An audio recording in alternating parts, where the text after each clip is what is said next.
Remarks, and IC Asia presents Kantipur Conclave 2022, Beyond Expectations, Beyond Boundaries, powered by Asian Paints, Hospitality Partner, Hyatt Regency, International Flight Partner, Cathay Pacific, Education Partner, Unigroup College, Home Appliance Partner, Hire, E-Commerce Partner, Daraz, Green Mobility Partner, BYD, Insurance Partner, Sikhar Insurance, Knowledge Partner, BID.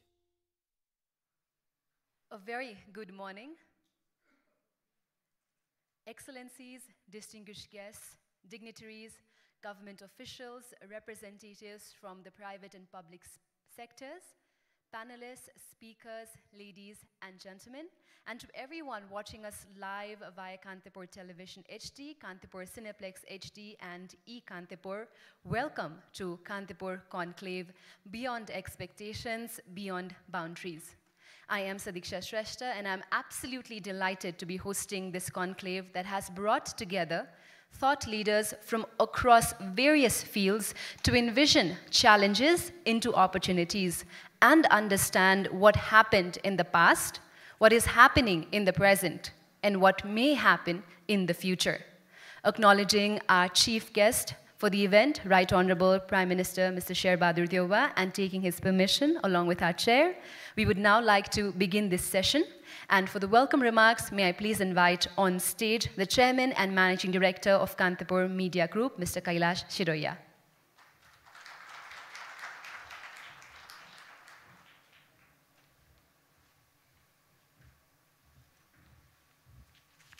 Thank you, Sadiksha. Good morning, everyone.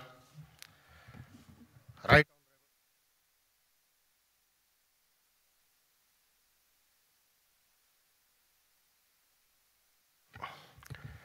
The keynote speakers of Kantipur Conclave, India's former National Security Advisor, Mr. Shivshankar Menon, and Nepal's former Chief Election Commissioner, Mr. Bhoj Pokharel. The experts from the various fields who will be taking part in this various session of the two-day Kantipur Conclave. All those taking part as guests, and all those watching us live on Kantipur TV and e-Kantipur. I would like to greet and welcome you all on behalf of the Kantipur Media Group. This is the third session of the Kantipur Conclave. Kantipur Media Group has been holding various kinds of summits and conferences centered on important national issues. In this conclave, we will also be discussing regional and international issues. This is why this conference is both unique and important. We believe that there should be public debate on matters of mutual interest. It is with the belief that we are organizing this conclave. The success of the two previous editions of the conclave in 2019 and 2020 has also motivated us to take the initiative to give continuity to this program. The third edition of Kantipur Conclave had to be pushed back a little due to the COVID-19 pandemic. In fact, COVID caused havoc right around the world. There is a big difference between the pre- and post-COVID worlds. COVID has brought about the biggest shift in the global politics, economic system, and balance of power after the end of the Second World War. The Ukraine war that started even before the world could overcome COVID has further hurt the global economy. Many countries are witnessing economic slowdown and people are suffering. Nepal is not immune to this trend. As well, climate change has emerged as another menace before us. The previous COP meeting in Glasgow, nearly 200 countries expressed their collective commitment through the Glasgow Climate Pact. Yet its implementation has been very weak. Humanity cannot run away from the multidimensional crisis that has resulted from the pandemic, war, and climate crisis. There is a collective challenge before us to move ahead by tackling these urgent issues. Some of these vital issues will be also surely be raised in the many sessions of this conclave, we believe. Even in the 3 decades since the establishment of Kantipur Media Group, Nepal has witnessed many groundbreaking events. The decade-long Maoist conflict, active monarchy, the 2006 People's Movement, the Madhesi Movement, establishment of Republic, the 2 elections to the Constituent Assembly, and the promulgation of the new Constitution are some of the major events in Nepal's recent history. All this happened for the country's prosperity and development. But the Nepalese people have not been able to see this prosperity and development. Lack of political accountability is mainly responsible for this, beside other situation-specific causes. Nepal, which has long witnessed government instability, has been hit by one after another political and social upheavals. But the recently held local elections have suggested new beginning. They reflect the new aspiration of the new generation. Nepal is on the verge of its second federal and provincial elections since the establishment of the new constitutional order. This is a wonderful opportunity to strengthen Nepal's democratic process and in the state of prolonged instability. In this context, that's the 3rd edition of the Kantipur Conclave is being organized. It will not only help us understand the current problem and find ways to overcome them. The event will also bring into public debate the various examples of constructive initiatives and motivators that we have witnessed in the time being. The central theme of this year's Kantipur Conclave is beyond expectations, beyond boundaries.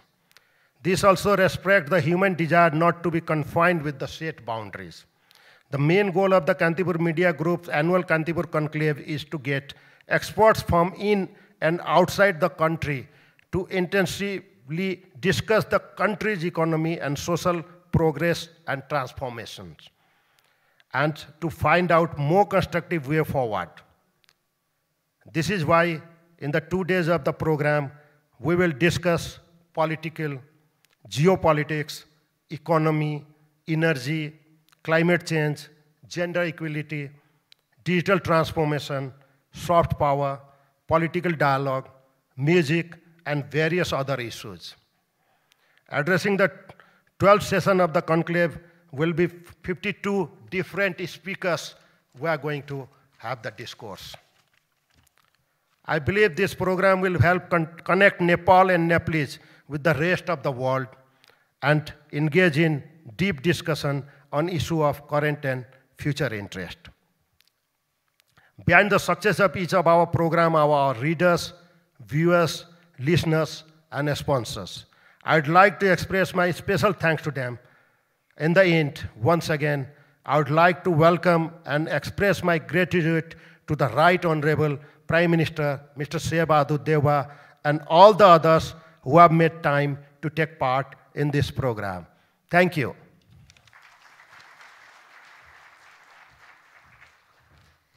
Thank you, Mr. Sirohiya, for your zealful welcome remarks. And yes, what a wonderful theme this year, beyond boundaries, beyond expectations. It is now with great honor that I request our chief guest, Right Honorable Prime Minister, Mr. Sher Bahadur Deuba, for his opening remarks in this August gathering.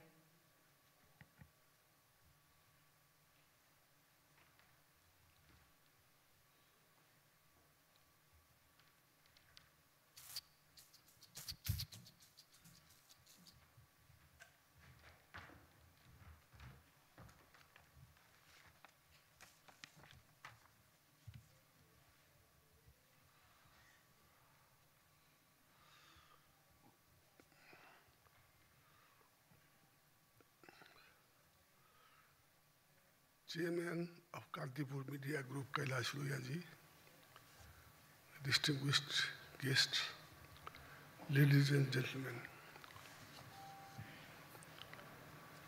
Namaste and good morning. I am pleased to join you all here in this 3rd edition of Kantipur Conclave. Thank you very much for inviting me. Kantipur Media Group is a steadfast supporter of the democratic values that we all fought for. It has been a staunch defender of people's right to know and a fearless critic of the government, including myself. As a Prime Minister who have often been on the receiving end of your critics, I would like to say that while you may not have always been correct, you have been a key partner in a democratic process in this country. I take this opportunity to commend you for all your contribution and wish all you success in the days ahead. Ladies and gentlemen, the world today faces unprecedented challenges, geopolitical tensions, rising inequalities, economic distress, and climate crisis, among others, continue to pose threat to the global peace and prosperity. COVID-19 pandemic has further exposed the structural vulnerability of all countries, big and small, developed and developing. Nepal is not an exception to this. The current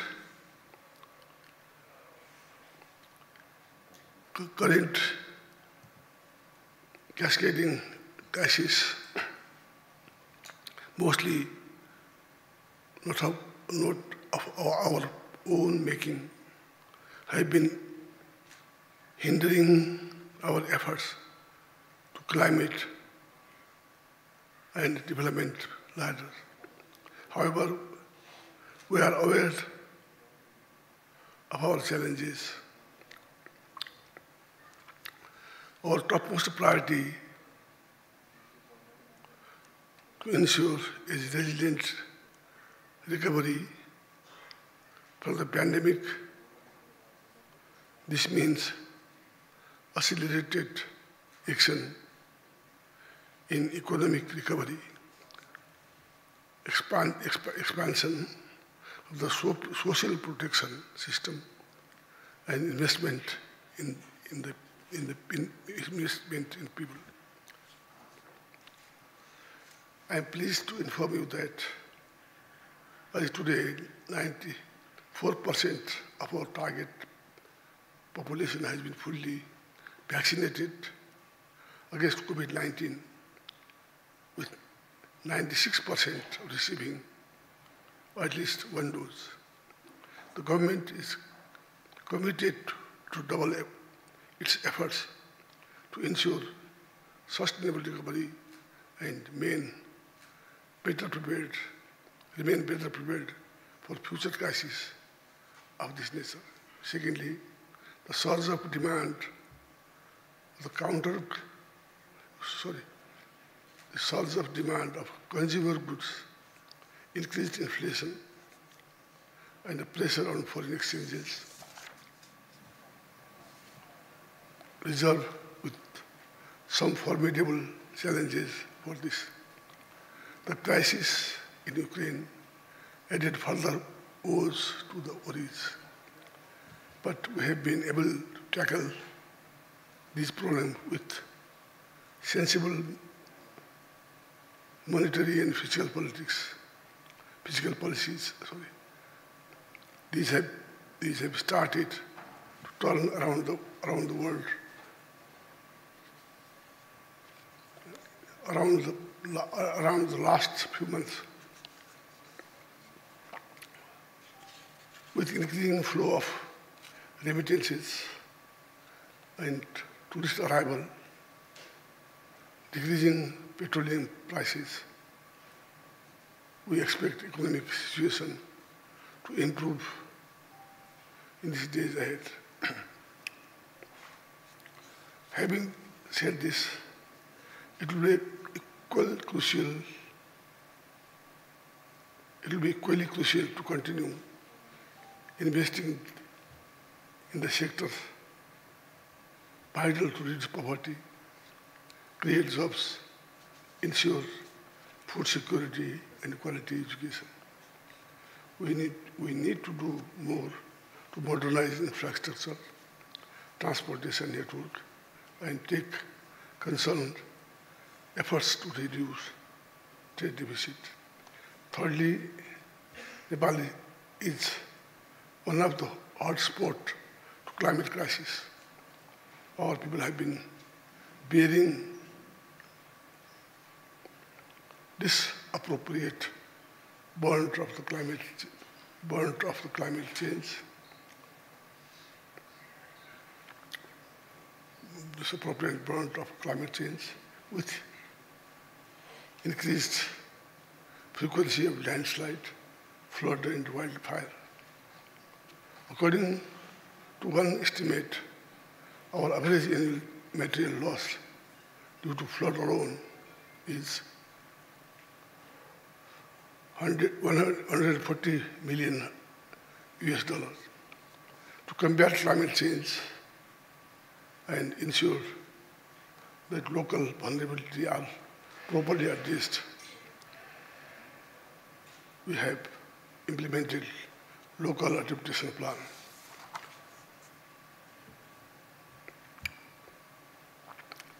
I believe that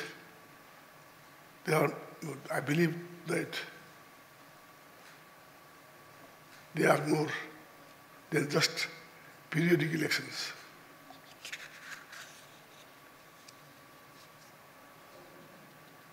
They are the testament of our ability to ensure the peaceful transfer of power. We ultimately strengthen the rule of law, enhance people's faith in democratic process. To conclude, ladies and gentlemen, the theme of this year's Kantipur Conclave, Beyond Expectations, Beyond Boundaries, resonate very well what we need to do to fulfill people's aspiration.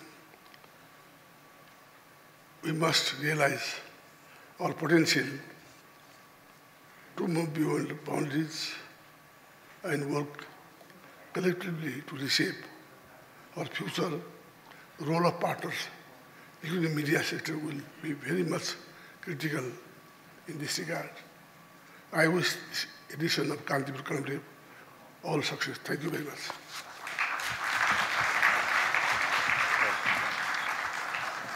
यार बत्ती लाउनु रहेछ के गर्नु पर्छ अहिले सजाय दिनु खोजे जस्तो छ तपाईले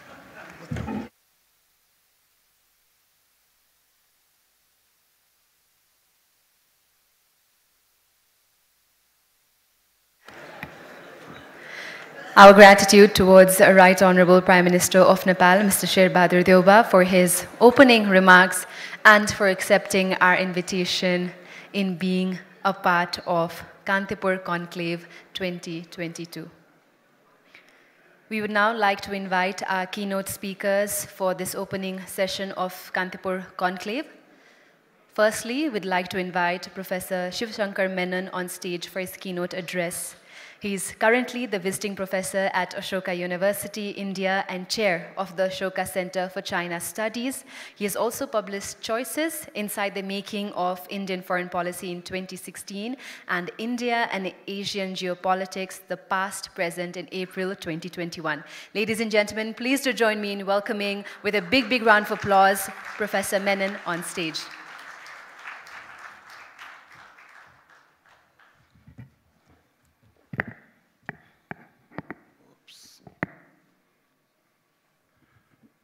Right Honorable Prime Minister Sher Deuba, Mr. Kailash, Sirohiya, Mr. Bhoj, Pokharel, ladies and gentlemen, thank you very much for asking me and for doing me the honor of speaking here at the Kantipur Conclave in such distinguished company. This is really a remarkable occasion that you have built here. And the level of participation, I think, is proof of its value and its influence. I thought I would use this opportunity to speak about the moment in which we in South Asia as a whole find ourselves. Because to me, this seems paradoxical. Many of our countries are in economic crisis or difficulty, and we face political uncertainty.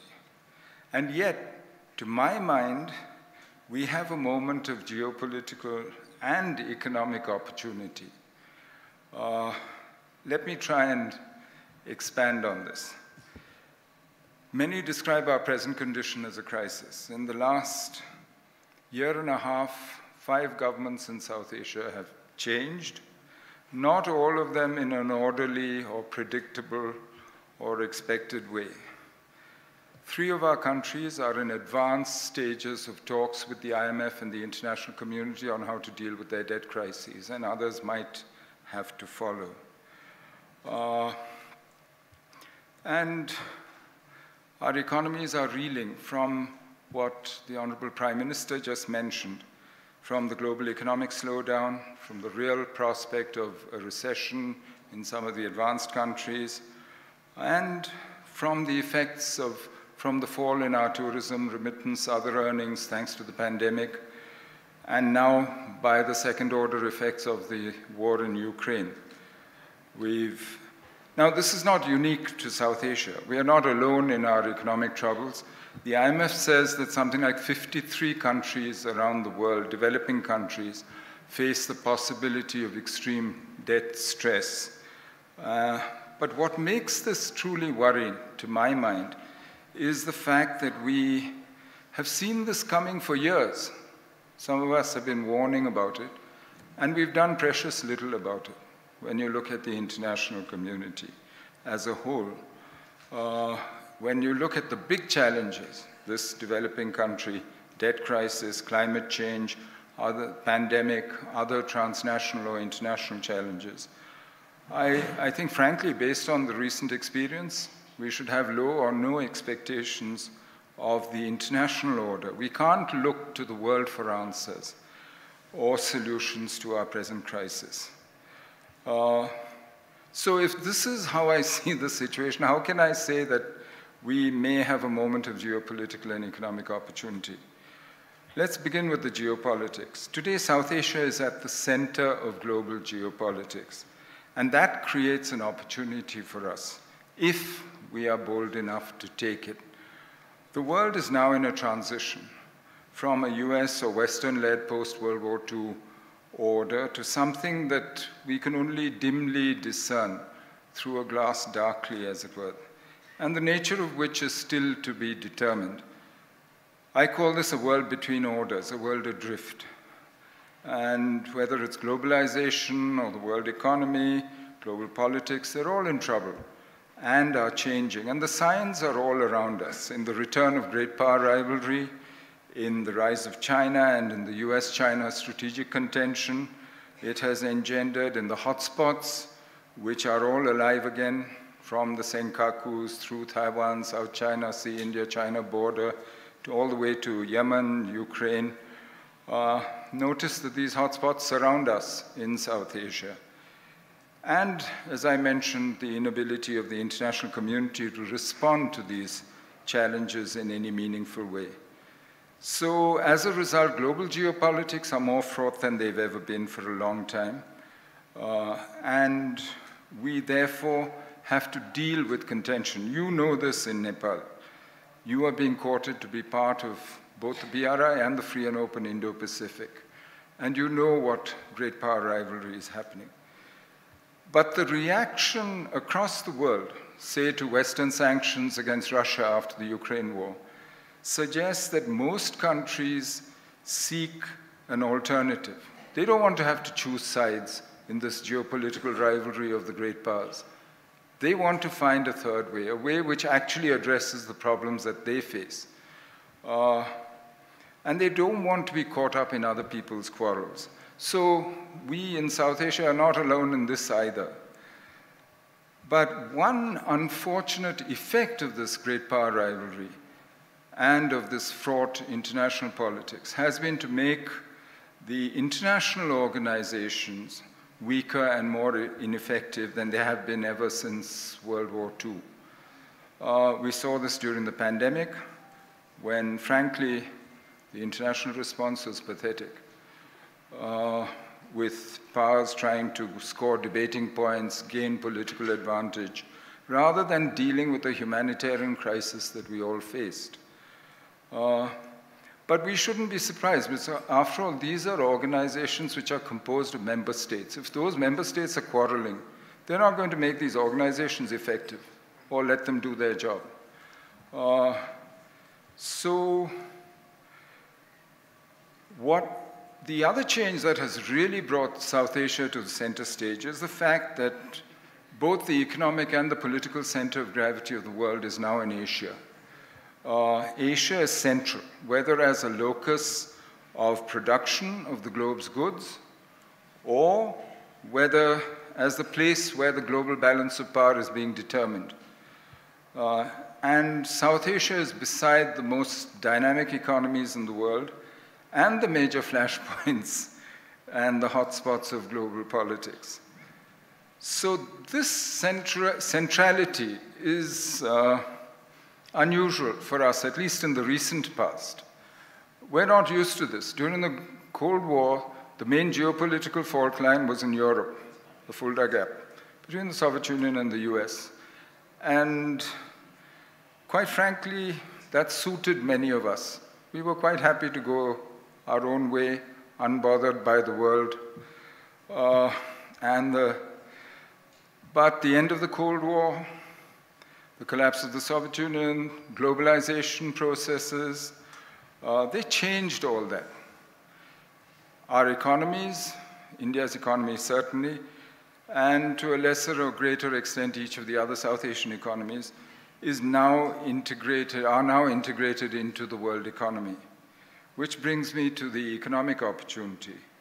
That integration brings both our problems and opportunities. The figures show that South Asia did very well in the globalization decades. Those of us who use the opportunity and embrace that integration, like Bangladesh, did best, actually, improving their economic condition and the welfare of their people. Both our present economic crisis and our geopolitical opportunity are proof that South Asia is now an integral part of the globalized world. And to my mind, that cannot be unraveled. You can't turn your back on the world or say that, oh, I can solve my problems by going back to an earlier time. That's not an option. Instead, the solutions to our problems can be found in changing how we deal with that world, how we deal with each other in South Asia, and in our internal political and economic management. So what might we do? Let me tell you what I think. I mean, this is a list in no particular order, and I'd be very happy if some of you would, well, criticize it, change it, add to it, whatever you like. But the list is made with the consciousness that because globalization, the world economy, global politics are in trouble, many of the solutions that we have to seek have to be among ourselves, in South Asia itself. That we cannot today rely on the world to solve some of these problems that we have, and that we need to concentrate on doing. So my list, what does it include? Firstly, obviously, that we need to do much more to integrate our own economies, our own region economically. And there are simple steps that some of us have been taking in the last 10 years or so, improving connectivity, road, rail, pipelines, power, and that seems to be the key. Our experience seems to show that. Another step that I think we might consider in today's world, given what we've seen happening, is to make creative changes to payment systems. In the Sri Lankan case, when Sri Lanka defaulted in April on her debt, it was countries in South Asia that came to her assistance. She's still negotiating with the IMF and the rest of the world. She has a staff-level agreement now with the IMF. But India, for instance, made available about $3.8 billion worth of food, fuel, and credits to see Sri Lanka through. Other big creditors and so on are still discussing the terms and the nature of their help to an economy which, frankly, was in free fall. And so I think the lesson is that external powers have their own priorities and cannot be relied upon the way they might have been maybe 10 years ago or so. Nor can we rely to that extent on the international organizations. The reason we are one of the least integrated and one of the poorest sub-regions in the world is partly because we haven't built the supply and value chains that would use the comparative advantage that we have within South Asia among our own countries. Most of the world's manufacturing actually today takes place in 3 clusters, centered on the US, on Germany, and on China. Until 2007, it used to be Japan. And if you look at it, trade of intermediate inputs within these networks actually explains more than half of global trade. The cross-border trade of finished goods and services accounts for only 1/3 of global trade. Energy and metals and commodities make up the rest. So what we really need to do is to use the advantages that we have, the comparative advantages that our own economies have, and link and do exactly what our theme says, work beyond boundaries, and think of South Asia as a whole, rather than concentrating on making sure that we can do everything ourselves and trying to export finished goods and products and services. The other opportunity, of course, is in energy, where South Asia has long been an importer, yet as we move to a greener, more sustainable energy future, and as energy technology and therefore energy economics changes, it's being revolutionized around us, we now have an opportunity. Nepal, I think, has shown us the way. If you look at what Nepal has done in electricity, it's really a remarkable turnaround. And Nepal could be the supplier of hydroelectric energy to the rest of South Asia. Sri Lanka could do the same with wind power. They have the natural conditions. We all have solar energy. We're blessed with the sun. Maybe sometimes too much, we feel. But so frankly, for me, energy is a huge opportunity, which if, again, we think beyond boundaries, we would manage to do something about it. We need to reinvigorate our sub-regional institutions, SAARC, BIMSTEC, etc. And I don't believe that any one country should have a veto to prevent others from cooperating among themselves. And I think, given our present situation, the time has come to start changing the way we think of this. As for how we engage the world, we have a whole host of new possibilities.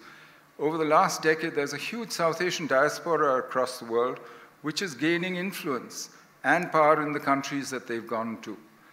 And that can not only help our own development, but change our image and actually create new opportunities for all of us. Their role in enabling policy, in contributing economically to our own development. Look at the role that remittances play in all our economies now. And that, I think, is proof of how important this diaspora is, and we're not using it as South Asia to the potential that we could be using it. So we need to channelize that. We also, frankly, need to take responsibility for our own politics. And we should see security and stability as a common goal, jointly arrived at.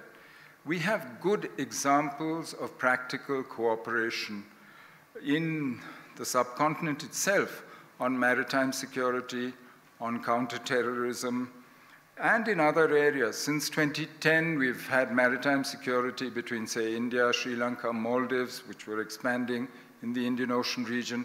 We're hoping to see the same thing in the Bay of Bengal with Bangladesh, Myanmar, and the others. What India and Bangladesh together have done in counterterrorism and in handling insurgent groups frankly laid the basis for the transformation in the connectivity in the economic relationship over the last 15 years. And we need to do this across the region, between all those who can. And we should stop saying that politics, security is too sensitive, let's come to it later, we'll do the economics. You can't do that anymore. As I said, in the kind of world we're in today, you can't separate the politics from the economics or the economics from the politics. In fact, the opposite has happened. Politics is in command, so deal with it. And we have to handle the politics right among ourselves. I think domestic politics based on arousing fear of neighbors only leads to a dead end. And until the citizens make it clear to political masters that we have no space for zero-sum political games, that we have to think bigger, think beyond boundaries, I think we will not be able to realize our potential. So let me conclude by saying what I'm trying to say is basically that a crisis is only useful if it leads to change, if it jolts us out of our old habits of thinking, out of our bad habits of practice, and leads us into doing something new and different. That happened in India in 1991 when we faced a balance of payments crisis, and it jolted us into actually dismantling the license permit Raj and into opening the economy, and we got into the high growth years of the Indian economy. The present crisis that many of us in South Asia face and that we face as a whole, therefore, seems to me an opportunity that we need to seize. What I mentioned is, I think, only the thin end of the wedge. And if we think creatively about what we can do, I'm sure that we as South Asia will do much better than we have even in the last few decades. Thank you very much for listening to me so patiently.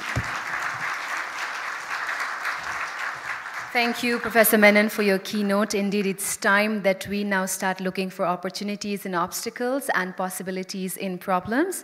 Before I invite our other keynote, our gratitudes toward our chief guest, Right Honorable Prime Minister of Nepal, Mr. Sher Deuba, for his gracious presence and participation in Kantipur Conclave 2022. We understand that he has commitments he needs to attend to, and so we thank him for being with us today. Thank you very much. Ladies and gentlemen, we are here at Kantipur Conclave 2022. Once again, a big welcome to all our distinguished guest delegates who have joined us in this two-day conference. I'd also like to inform all our distinguished guests that we are live on Kantipur Television HD, Kantipur Cineplex HD, and eKantipur.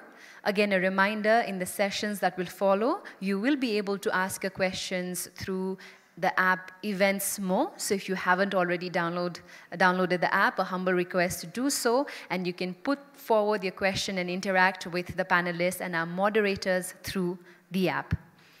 I would now like to invite our other keynote speaker on stage, Mr. Bhoj Pokharel, former Chief Election Commissioner, Nepal. Mr. Bhoj Pokharel played a crucial role in integrating the Maoist rebels into democratic electoral processes and was one of the key architects of making Nepal's elected bodies more inclusive and representative. He has also served as the UN Secretary General's high-level panel to Bangladesh during the 2008 elections and Southern Sudan's referenda process. Ladies and gentlemen, let's welcome with a big round of applause Mr. Bhoj Pokharel.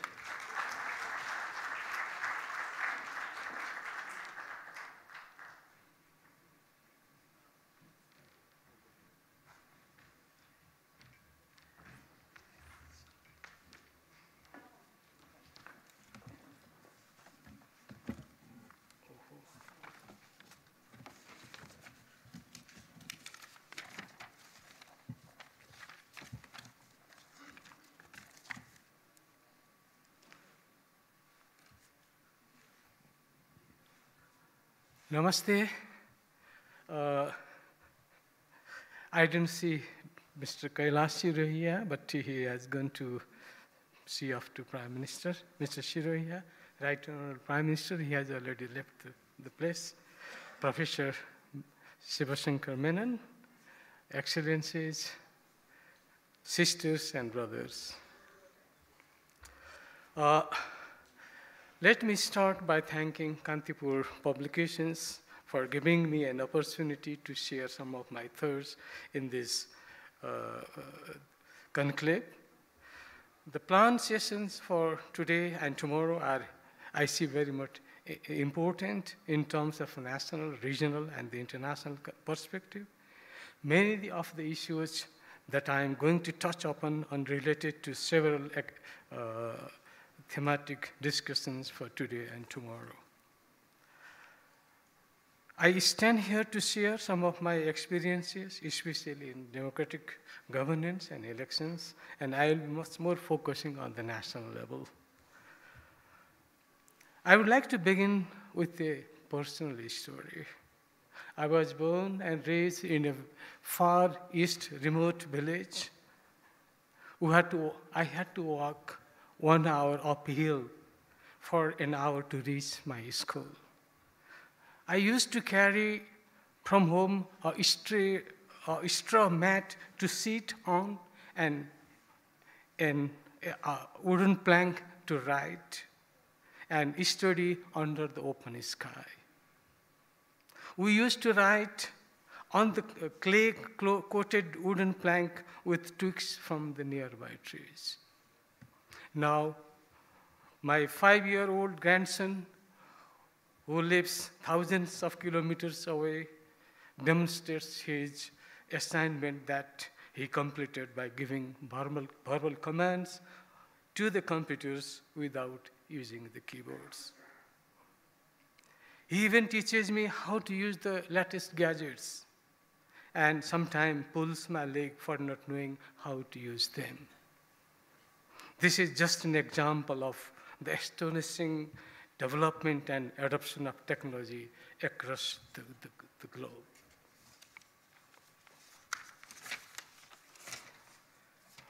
Mobile phones, internet. Actually, the light is so much opposite and anyway, mobile phones, internet, and social media have become so ubiquitous that it is beyond belief to someone like me who was born in a remote village after the Second World War.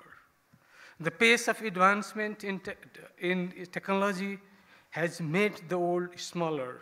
It has practically dissolved the borders between the countries. The world today is connected in a true sense. Now, many issues are not limited to one country or a region. The impact of an incident in one corner of the globe can be felt throughout the world in a moment. Technology has made life comfortable and doing tasks easier. It has made goods and services easily available to a wider population, including those in remote parts of the world.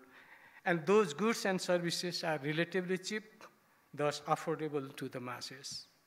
However, misuse of technology poses serious risks and challenges to society. How can everyone take fair advantage of the opportunities provided by technology?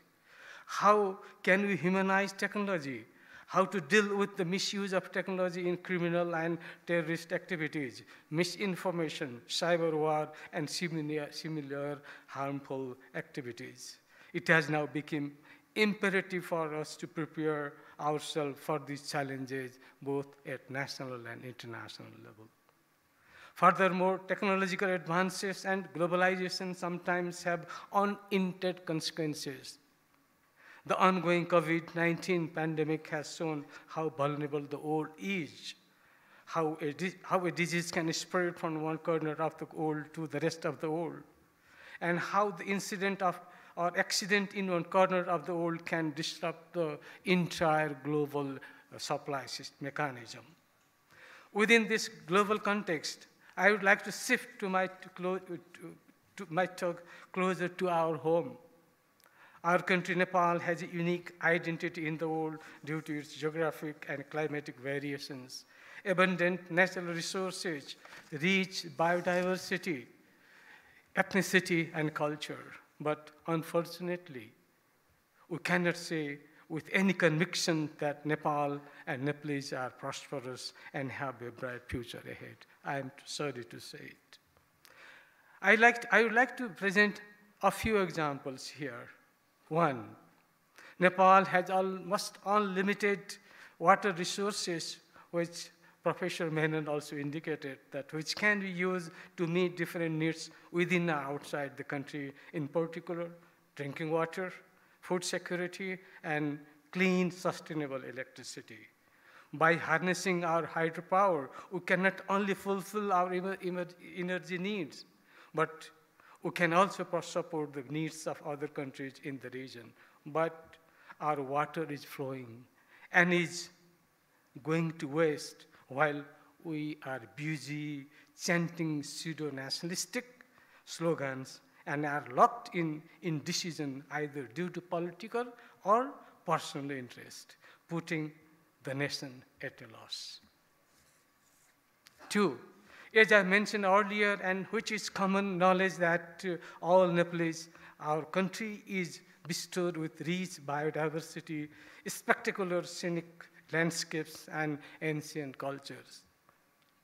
The country has huge potential in many dimensions in tourism, ranging from mountaineering, hiking, pilgrimage, research, and medical tourism.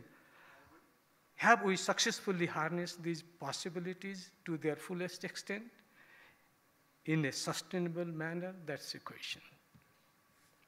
We lie between two of the rapidly expanding major markets in the world, China and India. Until yesterday, we used to say that our country is an unfortunate yam stuck between two massive boulders and considered it as our limitations. But now, it is like a gold mine of possibilities. Strategic use of this geographic advantage has great potential for the development of Nepal, Nepalese, and the whole region. Four, currently 75% of our population is under 40 years of age. This is a good sign for the country's healthy future. However, we know that a large number of working age youth aim to migrate to foreign countries for employment due to the lack of opportunities in the country. They migrate for employment of all kinds, ranging from manual labor to high-tech and intellectual fields such as medical, engineering, and so and so. Current estimates put youth migration at more than 500,000 annually. They believe that due to prevailing governance, political, and economic conditions, there is no future in this country, and they are thus migrating in mass for their future. This is a sad example of brain and muscle drain. These are just a few examples of the potentials as well as the current challenges of the country. Why we could not utilize our natural and man-made resources for the improvement of the lives of our population? Are our aspirations for a bright future too ambitious or unrealistic? I am sure all agree that is not the case. In the last 3 decades, the country has made a big leap in physical terms. There is no doubt about the per capita income has increased, the standard of living of common citizens has risen, indexes related to education, health have been increasing at decent and encouraging rates. However, despite all these potentials and the achievements, the general feeling among the population is that of despair, frustration, lament of bleak future for their children, and overall angers toward the way the country is being governed. In my humble opinion, it all boils down to the issue of global politics, and good governance. Lack of those elements restrict the pathway to development. I will try to elaborate on these in a minute. I firmly believe that a sound political system with long-term vision about the development of the country and a solid framework of governance, rule of law, functioning institutions are the prerequisites for multi-dimensional and inclusive development of any country. By multi-dimensional, I mean sustainable development that balances economic, environmental, social, and cultural aspects. Shortly after the restoration of democracy in the late 80s, we were caught in a cycle of constant political instability. Parliaments were dissolved many times in a short period of time. We experienced the decade-long armed conflict, the regressive authoritarian role, then decisive people's movement of 2006 that led to the Republic. We created a constitution written by the people for themselves with the promise of not allowing the repetition of all the shortcomings experienced by the previous government. We also made provisions in the constitution to prevent the reoccurrence of such instabilities. We are confident that with a constitution written by the people for the people with sound democratic values in it, peace and political stability would prevail in the country and we would embark on the journey of prosperity. We believe that we would not have to revert to the street agitations for another big political change as we had witnessed almost every decade. The question comes, where and how did we go wrong, even after having a solid moral constitution and largely fair election? Democracy thrives in efficiency, capacity, effectiveness, and credibility and competence of the main pillars of democracy, including the parliament, judiciary, constitutional bodies, political parties, civil societies, and the media. Only through their strong role in positive and effective check and balance can democracy flourish. However, knowingly or unknowingly, we can and paralyze these institutions. Many countries around the world have shown that where there is a strong system, institution, process, methods established, and the people have faith in them, it can endure occasional shocks to their political systems. One of the essential pillars of the democracy is periodic and fair election. Since the transformative change of the mid-80s in the political landscape, we have successfully conducted several elections of different levels of government in this country. We should be proud about the democratic process as well as the practice of nonviolent transfer of power. This is something that is not commonly seen in many countries with similar situations as ours. But election alone is not sufficient to guarantee democracy. In the past 3 decades, extreme politicization and uncontrolled party interference have been a greater misfortune for this country. We should determine the limits of party control over the state or the government. The de facto supremacy of political parties was introduced as a tool for managing conflict. Continuity of this transitional problem-solving approach, a so-called Sarvodaliya Sahamati or all-party agreement approach, as the governing model is weakening formal institutions.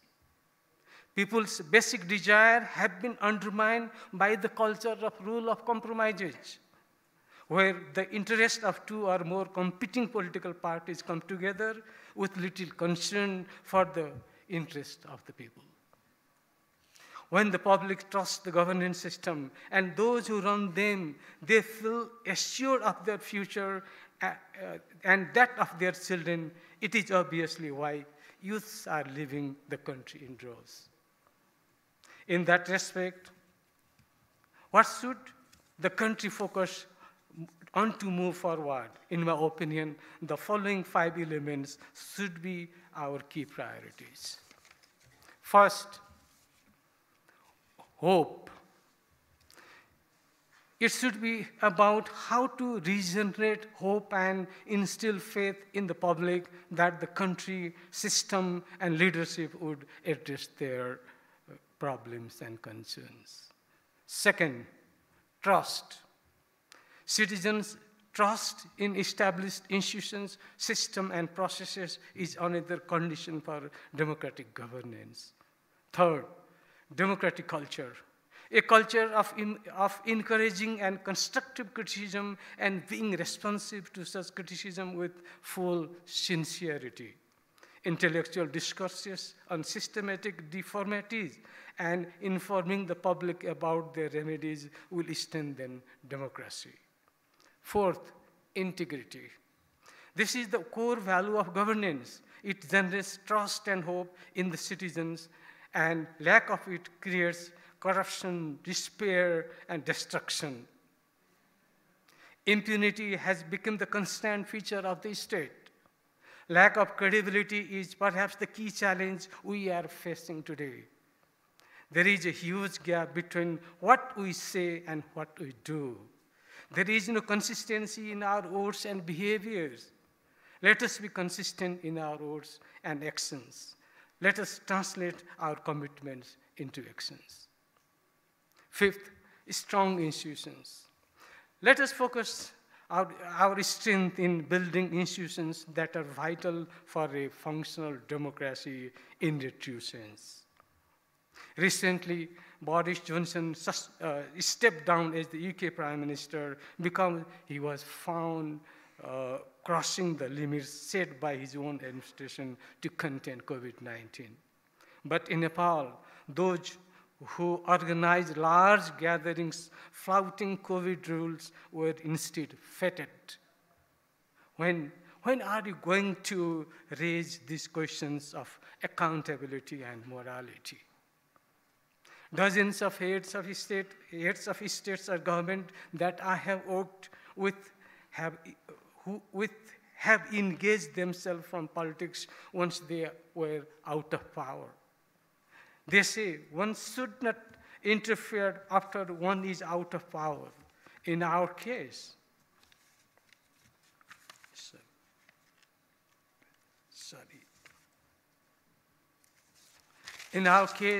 we see trend of once a leader, always a leader. I think this is another reason why our politics is going downhill.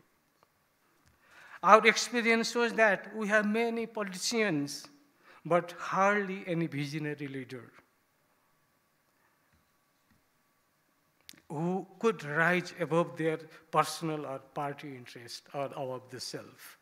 There is one saying, a politician is only concerned about the next election, a leader about the next generation. We are looking for that leader. It is true that elections have faced serious credibility questions globally. We are not its exceptions. As a student of election, I have a few dreams which I think are very important and are not difficult to achieve if we are sincere. My dreams include having a fixed election date ensured by law. Party candidates are selected on primary basis.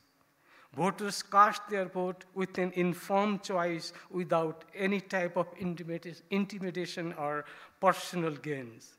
No need for bullets to secure the ballots. Election management is fully decentralized and election is less costly.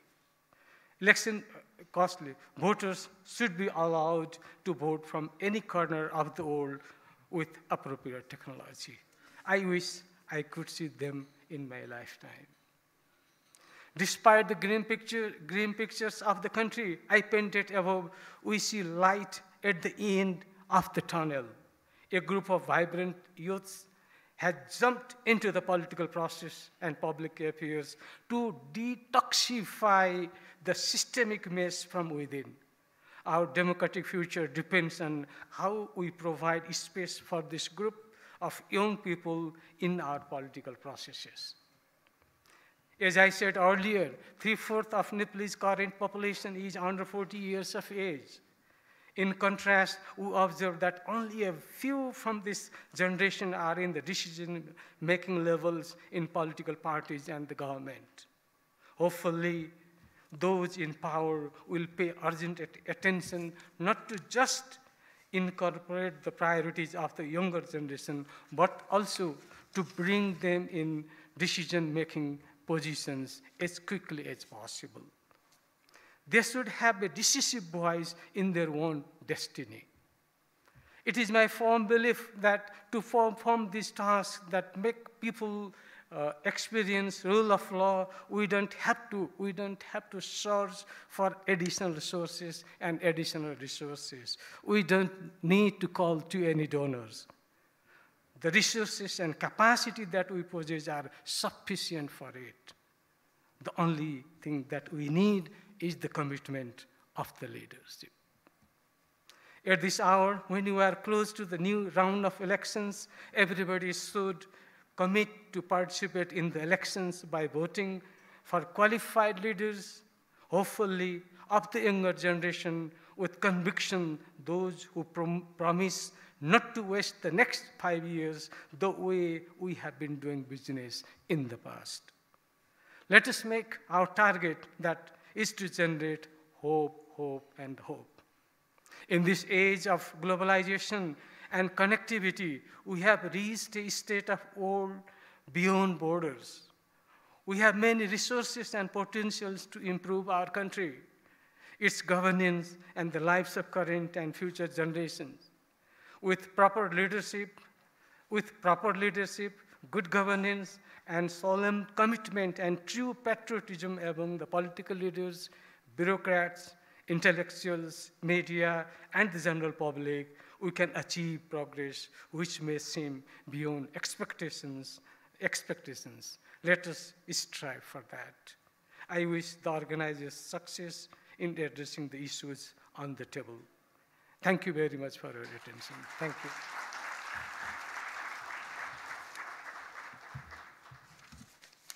बत्ती चाहिँ मिलाउनै पर्ने रहेछ है पछिलाई धेरै गाह्रो पर्यो thank you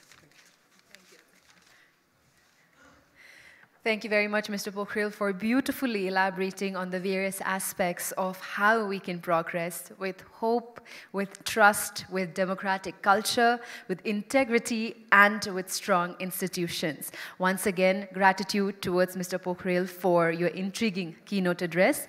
Ladies and gentlemen, we have come towards the end of the opening session here at Kantipur Conclave 2022, Beyond Boundaries and Beyond Expectations. We would now like to take a short 10 minutes break. So we'd like to request all of you to kindly join us for tea and coffee outside the hall. And please be back in the next 10 minutes as we will set the stage for the very first session, Tackling the Climate Crisis. Ladies and gentlemen, see you in 10.